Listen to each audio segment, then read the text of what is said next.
வணக்கம். தினமலர்.com மாலை 4 மணி செய்திகள். முக்கிய நிகழ்வுகள். 5 வயது சிறுமியை அடைத்து வைத்து பலாத்காரம் செய்த கொடூரன் பீகாரில் கைது. பாலியல் பலாத்காரத்துக்கு எதிராக மீண்டும் டெல்லியில் போராட்டம் தீவிரம். பாகிஸ்தான் முன்னாள் அதிபர் முஷரஃபுக்கு மேலும் 2 வாரம் நீதிமன்ற காவல். நீதிபதிகளை சிறையில் அடைத்த வழக்கில் உத்தரவு. தினத்தந்தி நாளிதழ் அதிபர் சிவந்தி ஆதித்தன் உடலுக்கு தலைவர்கள், பத்திரிகையாளர்கள், தொழிலதிபர்கள், சினிமா துறையினர் அஞ்சலி. இறுதிச் சடங்கில் ஏராளமானோர் பங்கேற்பு. விரிவான செய்திகள். டெல்லியில் 5 வயது சிறுமியை 2 நாட்கள் அடைத்து வைத்து பலாத்காரம் செய்த காம கொடூரன் பீகாரில் கைது செய்யப்பட்டான். இந்த கொடூர சம்பவத்தை அடுத்து கற்பழிப்புக்கு எதிராக டெல்லியில் மீண்டும் போராட்டம் தீவிரமடைந்துள்ளது. டெல்லி காந்தி நகரைச் சேர்ந்த 5 வயது சிறுமியை அவள் வசித்த கட்டிடத்தில் குடியிருந்த 25 வயது மதிக்கத்தக்க மனோஜ்குமார் என்ற ஆசாமி 2 நாட்கள் அடைத்து வைத்து பலாத்காரம் செய்தான். புகார் மீது போலீசார் உடனடியாக நடவடிக்கை எடுக்காததோடு விஷயத்தை பெரிதுபடுத்த வேண்டாம் என சிறுமியின் தந்தைக்கு 2000 ரூபாய் லஞ்சம் கொடுக்க முயன்றது பொதுமக்கள் மத்தியில் கடும் கொந்தளிப்பை ஏற்படுத்தியது. டெல்லி சுகாதாரத்துறை அமைச்சர் கிரண் வாலியா மாணவி சிகிச்சை பெறும் சுவாமி தயானந்த் மருத்துவமனைக்கு வந்தபோது அவர் காரை மறித்து திரும்ப விரட்டியதோடு நாள் முழுக்க போராட்டத்திலும் ஈடுபட்டனர். அப்போது +2 மாணவியை உதவி போலீஸ் கமிஷனர் சரமாரியாக அடித்த சம்பவம் கடும் சர்ச்சையை ஏற்படுத்தியதை அடுத்து அந்த போலீஸ் அதிகாரி சஸ்பெண்ட் செய்யப்பட்டார். இந்நிலையில் மனோஜ்குமாரை பீகார் மாநிலம் முசாஃபர்பூர் மாவட்டத்தில் உள்ள சிக்னவுதா கிராமத்தில் அவரது மாமனார் வீட்டில் சனிக்கிழமையன்று போலீசார் கைது செய்தனர். மனோஜ்குமாருக்கு அண்மையில்தான் திருமணம் நடந்துள்ளது என்றும் மனைவி தனது தாய் வீட்டுக்கு சென்றிருந்த சமயத்தில்தான் மனோஜ்குமார் தனது கோர முகத்தை சிறுமியிடம் காட்டியிருக்கிறான் என்பதும் விசாரணையில் தெரிய வந்துள்ளது. இதனிடையே எய்ம்ஸ் மருத்துவமனையில் தீவிர சிகிச்சையில் இருக்கும் சிறுமியின் உடல்நிலை சீராக இருப்பதாக டாக்டர்கள் தெரிவித்தனர்.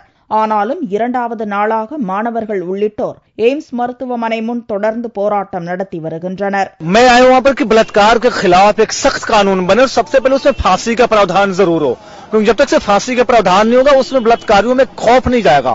आज सब लोग बोलते हैं कि बलात्कारियों में खौफ नहीं, तो खौफ क्यों नहीं है? क्योंकि जो अपना पूरा जो प्रोसेस हो, चाहे पुलिस इन्फॉर्मेशन हो, पुलिस इंक्वायरी हो, जुडिशियल सिस्टम हो, अपनी गवर्नमेंट को सबके सब फेल हो चुके हैं.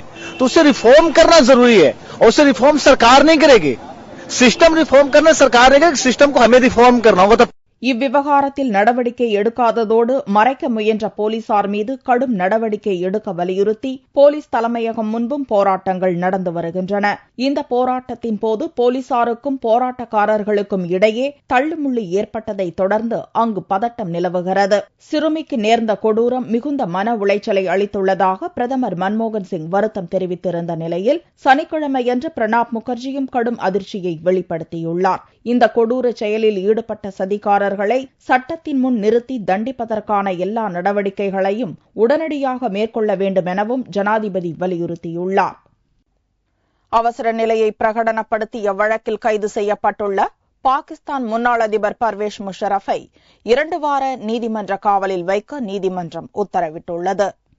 பாகிஸ்தானில் ராணுவ ஆட்சி நடத்திய முன்னாள் தளபதி பர்வேஸ் முஷரஃப் 2007ஆம் ஆண்டில் அவசர நிலையை பிரகடனப்படுத்தினார். அப்போது 60 நீதிபதிகளை சட்டவிரோதமாக சிறை வைத்த வழக்கில் முஷாரஃப் பெற்றிருந்த ஜாமீனை இஸ்லாமாபாத் உயர்நீதிமன்றம் ரத்து செய்ததை தொடர்ந்து போலீசார் அவரை வெள்ளியன்று கைது செய்தனர். மாஜிஸ்ட்ரேட் நீதிமன்றத்தில் வெள்ளியன்று ஆஜர்படுத்தப்பட்ட முஷாரஃப் அதன் பிறகு போலீஸ் காவலில் வைக்கப்பட்டார். மாஜிஸ்ட்ரேட் நீதிமன்ற உத்தரவின் பேரில் சனிக்கிழமையன்று காலை இஸ்லாமாபாத்தில் உள்ள பயங்கரவாத குற்றங்களுக்கான நீதிமன்றத்தில் முஷாரஃப் ஆஜர்படுத்தப்பட்டார். போலீஸ் விசாரணைக்கு முஷாரஃப் ஒத்துழைத்து வருவதால் அவரை நீதிமன்ற காவலில் வைக்க உத்தரவிட வேண்டுமென அவரது வக்கீல் அமர் அப்சல் வாதாடினார். முஷாரஃப் உயிருக்கு ஆபத்து ஏற்படக்கூடும் என்பதால் போலீஸ் காவலில் வைக்கவும் அப்சல் எதிர்ப்பு தெரிவித்தார். இருதரப்பு வாதங்களை கேட்ட நீதிபதி கௌசர் அப்பாஸ் சைதி முன்னாள் ராணுவ தளபதி முஷரஃபை 2 வாரங்களுக்கு நீதிமன்ற காவலில் வைக்க உத்தரவிட்டார். மே 4ஆம் தேதி மீண்டும் நீதிமன்றத்தில் ஆஜர்படுத்தவும் நீதிபதி உத்தரவிட்டார். தினத்தந்தி நாளிதழ் அதிபர் சிவந்தி ஆதித்தன் உடல் நலக்குறைவால் காலமானார். அவருக்கு அரசியல் தலைவர்கள், பத்திரிகையாளர்கள், திரையுலக பிரமுகர்கள், தொழிலதிபர்கள் அஞ்சலி செலுத்தினர். தினத்தந்தி நாளிதழ் அதிபர் சிவந்தி ஆதித்தன் உடல்நலக் குறைவால் வெள்ளிக்கிழமையன்று இரவு சென்னையில் உள்ள தனியார் மருத்துவமனையில் காலமானார். 76 வயதான சிவந்தி ஆதித்தனுக்கு கடந்த சில நாட்களுக்கு முன் உடல்நலக் குறைவு காரணமாக மருத்துவமனையில் அனுமதிக்கப்பட்டு தீவிர சிகிச்சை அளிக்கப்பட்டு வந்தது. இந்நிலையில் அவர் வெள்ளிக்கிழமையன்று இரவு 10 மணியளவில் சிகிச்சை பலனின்றி உயிரிழந்தார். மறைந்த சிவந்தி ஆதித்தனின் உடல் போயஸ் கார்டனில் உள்ள வீட்டில் பொதுமக்களின் அஞ்சலிக்காக வைக்கப்பட்டிருந்தது. திமுக தலைவர் கருணாநிதி, மதிமுக பொதுச் செயலாளர் வைகோ, தேமுதிக தலைவர் விஜயகாந்த், திமுக பொருளாளர் ஸ்டாலின், மத்திய அமைச்சர் ஜி.கே. வாசன், தமிழ்நாடு காங்கிரஸ் கமிட்டி தலைவர் ஞானதேசிகன், ராஜ்யசபா எம்பி கனிமொழி, தமிழ்நாடு பாரதிய ஜனதா தலைவர் பொன் ராதாகிருஷ்ணன், இல கணேசன் உள்ளிட்ட அரசியல் கட்சித் தலைவர்களும் நடிகர்கள் ரஜினிகாந்த், சிவக்குமார், அஜித், உதயநிதி உள்ளிட்ட சினிமா நட்சத்திரங்களும் பத்திரிகையாளர்கள், ஊடகவியலாளர்கள் மற்றும் பொதுமக்கள் சிவந்தி ஆதித்தனின் உடலுக்கு நேரில் சென்று மாலை அணிவித்து அஞ்சலி செலுத்தினர். மறைந்த சிவந்தி ஆதித்தன் இந்திய ஒலிம்பிக் சங்கத்தின் தலைவராக பல ஆண்டுகள் பணியாற்றியவர். இவருக்கு கடந்த 2008ஆம் ஆண்டு பத்மஸ்ரீ பட்டம் வழங்கப்பட்டது. சிவந்தி ஆதித்தனுக்கு தினத்தந்தி நாளிதழின் இயக்குநர் பாலசுப்ரமணிய ஆதித்தன் என்ற மகனும் ஒரு மகளும் உள்ளனர். ஆதித்தனாரின் இறுதிச் சடங்கு சனிக்கிழமையன்று மாலை பெசன்ட் நகரில் உள்ள மின் மயானத்தில் நடைபெற்றது. கூடங்குளம் அணு உலை முற்றுகை போராட்டம் துவக்கிய போராட்டக்காரர்கள் கன்னியாகுமரியில் கைது செய்யப்பட்டனர்.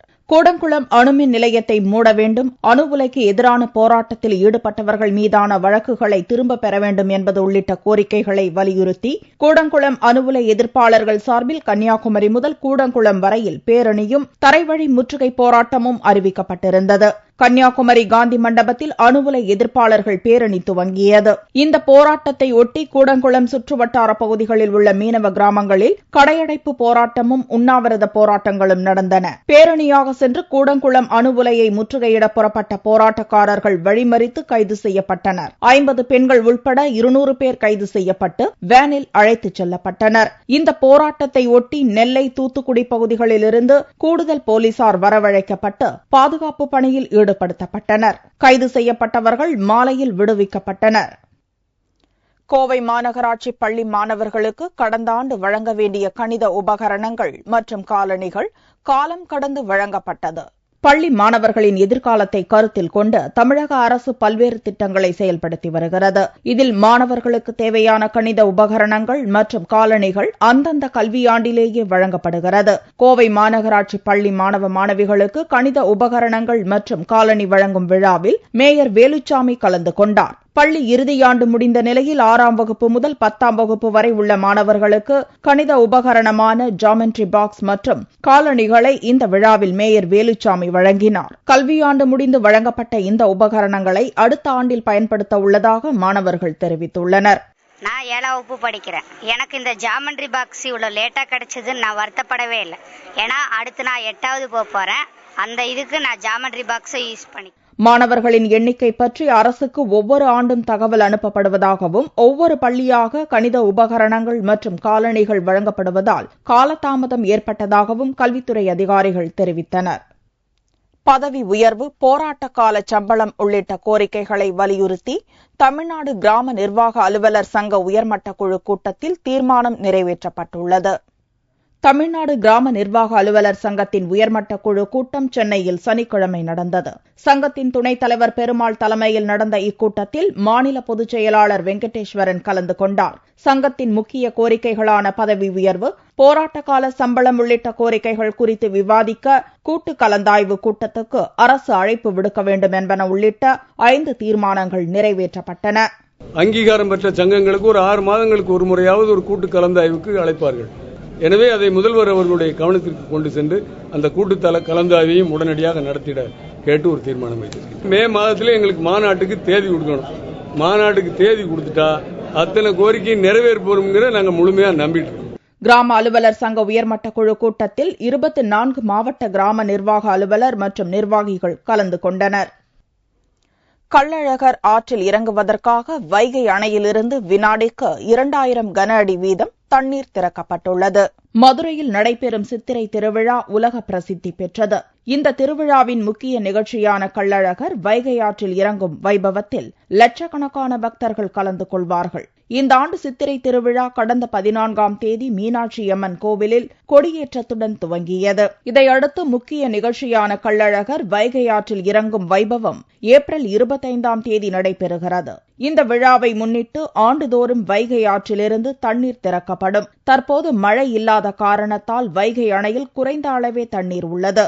இந்நிலையில் கள்ளழகர் ஆற்றில் இறங்குவதற்காக வைகை அணையிலிருந்து சனிக்கிழமையன்று வினாடிக்கு 2000 கன அடி வீதம் தண்ணீரை பொதுப்பணித்துறையினர் திறந்துவிட்டனர். சித்திரை திருவிழாவிற்காக மட்டுமே இந்த தண்ணீர் திறந்துவிடப்பட்டுள்ளதாக பொதுப்பணித்துறையினர் தெரிவித்துள்ளனர்.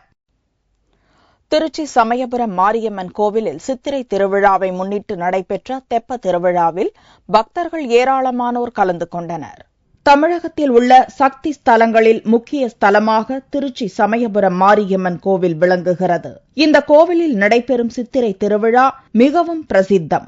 இந்த விழாவின் முக்கிய நிகழ்ச்சியான தேரோட்டம் கடந்த 16ஆம் தேதி நடைபெற்றது. சித்திரை விழாவின் நிறைவு வைபவமான தெப்ப உற்சவம் வெள்ளிக்கிழமையன்று இரவு கோலாகலமாக நடைபெற்றது.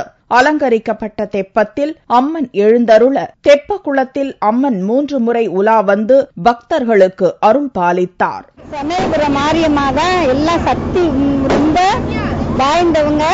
நம்ம மக்கள் என்ன வேண்டி வர்றாங்களோ அவ்வளவும் இங்க பிரதிபலமாகும். தேர் ஏறி 3ஆம் நாள் இங்க இந்த மண்டபத்துல அபிஷேகம் ஆகி சுவாமி இந்த தெப்பத்துல சுத்தி எல்லா மக்களுக்கும் தரிசனம் கொடுத்து எல்லாருக்கும் எல்லா வாழ்வையும் தருவாங்க. தெப்ப உற்சவ விழாவில் தமிழகம் முழுவதிலிருந்தும் ஆயிரக்கணக்கான பக்தர்கள் கலந்து கொண்டு அம்மனை தரிசித்தனர். தங்கத்தின் விலை சனிக்கிழமையன்று சவரனுக்கு 16 ரூபாய் அதிகரித்திருந்தது. ஒரு சவரன் தங்கம் 19,744 ரூபாய்க்கு விற்பனையானது. 1 கிராம் ஆபரண தங்கம் 2,468 ரூபாயாக இருந்தது. வெள்ளி கிராமுக்கு 50 காசுகள் குறைந்து 1 கிராம் 47 ரூபாய் 60 காசுகளுக்கு விற்பனையானது. பார் வெள்ளியின் விலை 44,480 ரூபாயாக இருந்தது. கிருஷ்ணகிரி அருகே 101 வயது மூதாட்டிக்கு உறவினர்கள் கொண்டாடிய கோலாகல பிறந்தநாள் விழாவில் கொள்ளு எள்ளு பேரன்கள் பேத்திகள் உறவினர்கள் கேக் வெட்டி கொண்டாடி மகிழ்ந்தனர். கிருஷ்ணகிரி மாவட்டம் பர்கூருக்கு அருகில் உள்ளது பெருகோபனப்பள்ளி என்னும் கிராமம். இக்கிராமத்தில் வசிப்பவர் கோவிந்தம்மாள். கணவனை இழந்த இவருக்கு தற்போது வயது 101. 1912ஆம் ஆண்டு ஏப்ரல் 18ஆம் தேதி பிறந்த கோவிந்தம்மாளுக்கு 8 மகன்களும் 4 மகள்களும் உள்ளனர். மகன் வழி மகள் வழி என்று கோவிந்தம்மாளின் சந்ததியினர் 485 பேர் உள்ளனர். 5 தலைமுறைகளை கடந்த மூதாட்டி கோவிந்தம்மாளுக்கு 101வது பிறந்தநாள் விழாவை அவரது உறவினர்கள் கோலாகலமாக கொண்டாடினர். கோவிந்தம்மாளை அலங்கார நாற்காலியில் அமர வைத்து கேக் வெட்டி மகிழ்ந்ததுடன் அவரிடம் எள்ளு கொள்ளு பேரன்களும் உறவினர்களும் ஆசி பெற்றனர். 101 வயது நிறைவடைந்த நிலையிலும் தான் ஆரோக்கியமாக இருப்பதாக கோவிந்தம்மாள் கூறினார்.